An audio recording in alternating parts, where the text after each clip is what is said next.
Bem-vindos, alunos, à nossa terceira aula de filosofia. Aula de reflexão, mas ao mesmo tempo não vamos deixar de lado os nossos conceitos.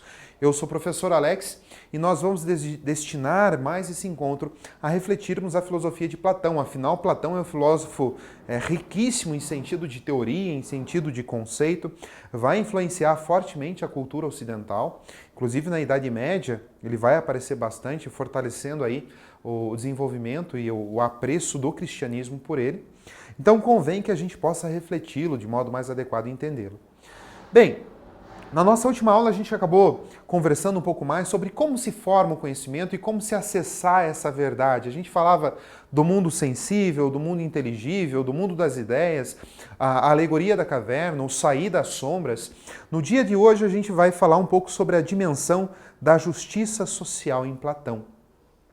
Platão não se contentou em falar apenas sobre o conhecimento, a validade do conhecimento, a busca por um conhecimento verdadeiro, mas ele também se propôs a falar de ética, de política, que são questões que para eles são muito úteis e práticas. Ele faz o inverso do que os sofistas já faziam, de desprezar talvez questões que não fossem úteis, porque o conhecimento era relativo, o acessar ao metafísico, aquelas coisas fora da nossa realidade, seria um conhecimento inútil, afinal a verdade ela era relativa. O Platão ele reforça, ele diz que é importante e é a tarefa da filosofia, assim, refletir sobre a essência das coisas, refletir sobre a verdade mais importante no nosso dia a dia.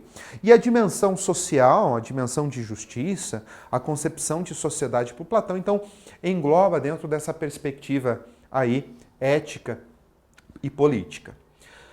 Eu tenho aqui duas perguntinhas que podem ser respondidas pela leitura do próprio diálogo A República, lá de Platão. Tá? Essa obra, A República, ela é fácil de ser encontrada, você encontra ela à disposição, ela é gratuita, ela já se tornou um livro em que as pessoas têm acesso, tá? Gratuito. E eu sugiro que vocês façam download dessa obra e não deixem de ler. Tá? É uma leitura boa, uma leitura gostosa de ser feita, mas sobretudo dos livros 1 e 2, tá? Capítulo 1 e 2, leiam aqueles diálogos, porque é lá que são levantadas essas duas questões e podem ser respondidas, mas que nós podemos refletir. Para um pouquinho para pensar comigo, para um pouquinho a aula, e se faz essa pergunta: o que seria uma cidade ideal? O que seria uma cidade perfeita? Você já teve isso para você? Já fez essa questão? Se não fez, faça. Como que anda a sua cidade? Como que anda a sua sociedade, o seu bairro? Como que anda o seu relacionamento com a sua cidade? E quais seriam as questões que você colocaria para que ela se tornasse uma cidade perfeita, uma cidade ideal? Após fazer esse processo de reflexão, procure então ler a República. Leia, reflita a República, sobretudo ali os livros 1 e 2, os capítulos 1 e 2, porque eles vão trazer para a gente esse lado mais aprimorado da perspectiva política e social do Platão. Bem, dentro da questão dos livros 1 e 2 ali da República, vai aparecer sim essa busca por uma cidade ideal, perfeita e, sobretudo, uma cidade justa. O que vão entender? Que para a cidade ser ideal, para a cidade ser perfeita, não é possível sem que haja justiça. Logo, uma cidade perfeita, uma cidade ideal é uma cidade justa. Só que se cai daí numa outra questão: o que seria justiça? Será que o conceito de dicionário hoje é suficiente para definir justiça? Percebam que os gregos, os filósofos daquele momento, eles estavam numa busca pela verdade, num aprimoramento de conceitos, e surgem questões como essa. Talvez seja fácil para a gente resolver hoje o que é justiça. Professor, eu acesso aqui no Google, vou num dicionário online, já tenho aqui o conceito. Mas será que de fato ele atende às nossas necessidades? Será que existem interpretações de justiça que sejam diferentes? Essa ideia do que é justiça vai aparecer no diálogo, lembra? Diálogo é a forma do Platão se expressar. Se nós estamos no livro A República, nós estamos falando de um Platão amadurecido, aonde o personagem Sócrates não é o Sócrates real, é um personagem usado pelo Platão para transmitir a sua filosofia autêntica no seu aspecto de maturidade. Então nós temos um diálogo sobre, a partir de 4 personagens, o Sócrates como sendo o principal, o Céfalo, o Polimarco e o Trasímaco, e eles vão tentar discutir, então, o que é justiça. Aonde cada um começa, então, na República, a dizer o que é justiça. O Céfalo faz o seguinte, ó, justiça é proferir a verdade e devolver o que se tomou de alguém. Isso é justiça. Logo, uma cidade perfeita é aquela onde se profere a verdade e se devolve o que se tomou de alguém. Já para o Polemarco, ele vai dizer, não, o seguinte, justiça é fazer ao bem aos amigos e mal aos inimigos. Convém a gente pensar, será que justiça é isso? Retribuir o bem com o bem, o mal com o mal? O Trasímaco discorda dos 2 anteriores, vai dizer o seguinte, justiça é o interesse do mais forte. É o mais forte que se põe e busca aquilo que ele quer. É claro que o Sócrates, como o personagem, e vai apresentar a teoria do Platão, vai discordar dos 3 e vai dizer o seguinte, né? Talvez exista uma justiça numa escala mais ampla e mais fácil de aprender. Porque afinal eles haviam apresentado vários conceitos de justiça e não resolveram o problema do Sócrates de chegar a uma conclusão verdadeira, real, sem cair na opinião, sem cair na crença, sem cair naquele contexto mais ilusório. Então ele diz, é necessário entender, primeiro, o que é cidade, para que depois o que é o Estado e os cidadãos, para que a gente possa entender como a justiça vai servir a eles. Ou seja, caiu-se num contexto ainda maior. Não basta nós definirmos o que é justiça, vamos primeiro entender o que é o Estado, o que é a cidade e como os cidadãos podem se servir da justiça. Aí sim nós conseguimos chegar num conceito. Dei uma olhadinha aqui na frase da República, que vai ser projetada para vocês. Chegamos, afinal, através de inúmeros obstáculos, penosamente superados, a estabelecer que existem na cidade e na alma do indivíduo princípios correspondentes e iguais em número. E que a cidade seja corajosa pelo mesmo princípio e do mesmo modo que o indivíduo.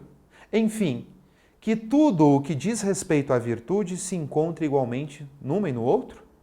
Então, amigo Glauco, afirmaremos que a justiça tem no indivíduo o mesmo caráter que na cidade. Ou seja, o que o Platão está tentando dizer? À medida em que você entende o indivíduo, você vai entender o que é a cidade. Ou seja, é preciso olhar para o ser humano para reconhecer como é a nossa cidade. É preciso observar não a cidade, não os prédios, não as ruas, não as estruturas, mas observar os próprios seres humanos. E geralmente a gente faz o contrário. Quando a gente vai descrever uma cidade, é claro que os nossos olhos e a nossa percepção, você vai descrever a estrutura, as ruas, os nomes, as escolas, os prédios, mas a gente precisa entender que a cidade é composta de seres humanos. E ela é o que os seres humanos fazem dela. Opa, começa então a surgir a ideia de justiça, a ideia da prática de uma cidade justa. Primeiro é preciso a gente entender por que nós formamos cidades, por que nós nos reunimos. Para o Platão isso é muito simples. Nós nos reunimos, nós formamos as cidades, principalmente porque a gente precisa atender as nossas necessidades mais básicas. Nesses momentos, vocês precisam de mim para que vocês possam ter a aula de filosofia. Nesse momento, eu preciso de vocês para que eu possa dar essa aula de filosofia. Isso é uma necessidade básica. Nós nos reunimos em coletivo justamente para que a gente possa suprir isso. Nós precisamos, por Platão, de pessoas que se dediquem à função, a algumas funções específicas. Nesse momento, a minha função específica é dar aula. A tua função específica é ouvir, aprender, estudar e refletir sobre a aula que eu dou hoje. Nós temos uma esfera individual e coletiva funcionando. Ao mesmo tempo, a cidade precisa ser pensada como um corpo, como um relacionamento. Como entender a cidade como um corpo, professor? Seguinte, imagina que parte do seu corpo, ele é um todo, um organismo muito complexo, formado de muitos órgãos. Imagina que no seu corpo o seu pulmão não funciona muito bem. Será que a sua vida vai ser uma vida, como a gente pode dizer, entre aspas, normal? Será que você vai conseguir fazer tudo aquilo que você deseja? Será que será possível você fazer os esportes, os exercícios que você mais precisa? Se uma parte do seu corpo, talvez a mais simples, ou a mais complexa, ela deixa de funcionar, é claro que o nosso corpo não vai bem. Vamos imaginar o relógio. Um relógio desmontado na nossa mão não é um relógio. Quando que ele passa a ser um relógio, professor? Quando cada peça que estava na sua mão começa a cumprir a sua função e faz com que o relógio funcione. Essa é a ideia do corpo para Platão. É por isso que ele vai dizer, olha só, a cidade é como um organismo vivo. Cada pessoa precisa cumprir a sua função. Imaginem vocês se o fazendeiro resolve não plantar o café. Será que esse café chega à sua mesa? Imagine que, de repente, o estoquista não colocou o café no estoque, ou não repôs no mercado. Você consegue tomar o seu café? Imagina que numa xícara de café ou de achocolatado, quantas e quantas pessoas não tiveram trabalho? São muitas pessoas. E eles precisaram cumprir funções muito específicas, né? O engenheiro agrônomo precisou estudar aquela terra, precisou pesquisar. O fazendeiro precisou plantar, cuidar, irrigar, adubar. Você tem um funcionário da fazenda que precisou colher, o motorista de caminhão que precisou transportar, o estoquista que cedeu a mercadoria, vendeu a mercadoria para o mercado, o repositor que colocou, o empacotador, a caixa. Isso é infinito. É uma questão muito complexa. E na cidade, cada um cumpre a sua função. Imagina uma escola onde o professor resolve não cumprir as suas funções. Como que vai ser a nossa sala de aula? Imagina uma escola onde os alunos resolvem não fazer nada, não fazer a função que é estudar. Imagina uma escola onde o porteiro resolve não cumprir a sua função, que é de abrir as portas da nossa escola. Uma escola onde os zeladores e zeladoras resolvem não fazer a limpeza. Torna-se caótico. Ou seja, para Platão, é justamente essa perspectiva. Vocês podem me acompanhar aqui no quadro, que é também exposto para vocês, ou lá na página 53 do livro de vocês. Platão vai dizer que o nosso corpo, a sociedade é dividida como se fosse a parte de um corpo. Existe a parte racional, ou seja, no nosso corpo existe uma parte intelectual que se dedica ao conhecimento, e essa parte do corpo ela vai ser justamente dos magistrados, dos professores, dos governantes, dos filósofos. As pessoas que conseguem trabalhar com esse lado mais intelectual são pessoas que estão destinadas a esses cargos. Seriam os mestres, os professores, os governantes, é o que depois ele vai chamar de rei filósofo também. Existe uma parte mais irracível, não é que não seja irracional. Significa pessoas que têm um instintivo mais colérico. O que isso significa? São motivadas mais por instinto, paixão e emoção. Essas pessoas, o Platão falou, elas devem estar voltadas para serviços militares. Elas são guerreiras, elas são responsáveis pela proteção da nossa cidade. Elas agem com a emoção, com a firmeza, com o amor e com a paixão. E daí existe também a parte concupiscente, ou seja, aquela parte mais passional, que busca a satisfação, é claro, dos prazeres e dos apetites. O Platão vai dizer o seguinte, essas pessoas precisam se dedicar àqueles trabalhos mais simples, como os agricultores, os artesãos, os responsáveis pelo sustento material. Ah, professor, Platão se tornou um discriminador, então ele vai dizer que quem estuda vai, de repente, ter mais condições, é só quem estuda que vai conseguir ser governante ou ser mestre. Não é isso. O Platão ele entende a importância e a responsabilidade de cada um. Por isso ele vai dizer, é necessário que o artesão cumpra bem o seu papel, que o governante cumpra bem o seu papel, que o guerreiro cumpra bem o seu papel. Se um para de cumprir a sua função, a sociedade ela não se torna justa. A cidade ela se torna uma verdadeira bagunça. Os artesãos, então, eles vão ser motivados, por exemplo, pela temperança. Os militares, pela coragem. Os governantes, pela sabedoria. Quando você soma tudo isso, você tem uma cidade justa, você tem um conceito de justiça. Surge ali também a responsabilidade do cidadão em cumprir bem a sua função em prol do coletivo. O artesão, trabalhando a sua temperança, vai cumprir bem a sua função e quando alguém precisar, seja de um sapato, de um jarro, estará lá pronto. Ou seja, ele cumpre bem a sua função. O militar vai cumprir bem a sua função. E a cidade vai ser protegida. O governante vai cumprir bem a sua função e vai fazer com que a cidade funcione. O que a gente pode entender? Não é que o Platão discrimine, é que ele vê a necessidade das pessoas se encontrarem, se entenderem. No que eu sou bom? De que forma eu posso mais ajudar a minha cidade? De que forma eu posso contribuir melhor com a cidade? E o trabalho, é claro, que é visto sempre de forma honrosa. Embora os gregos tenham a fama de terem escravizado, porque o trabalho laborioso, o trabalho manual para eles não era considerado quase um castigo, mas o trabalho é aquele que vai fazer com que a cidade funcione. E é claro, para isso você precisa de uma educação geral, né? Para preparar essas pessoas. Então você precisa de uma educação cívica e de um encontro com a própria alma. É preciso de uma tarefa, de um autoconhecimento muito grande. Bem, dentro desse aspecto da educação, é claro que ela vai aparecer. Como que se educa um artesão? Fazendo com que ele desenvolva a virtude da temperança. Como que você educa um militar? Fazendo com que ele desenvolva a coragem. Como que você educa um futuro governante? Fazendo com que ele se torne uma pessoa sábia. A busca pela racionalidade vai fazer com que surja o filósofo. Com que o filósofo busque, então, a verdade. E ele vai ver a cidade como um todo. Não vê mais a cidade como várias pessoas com funções separadas, mas a sociedade como um todo. Você precisa da técnica do artesão para que a cidade se sustente. Você precisa da coragem e da força do militar.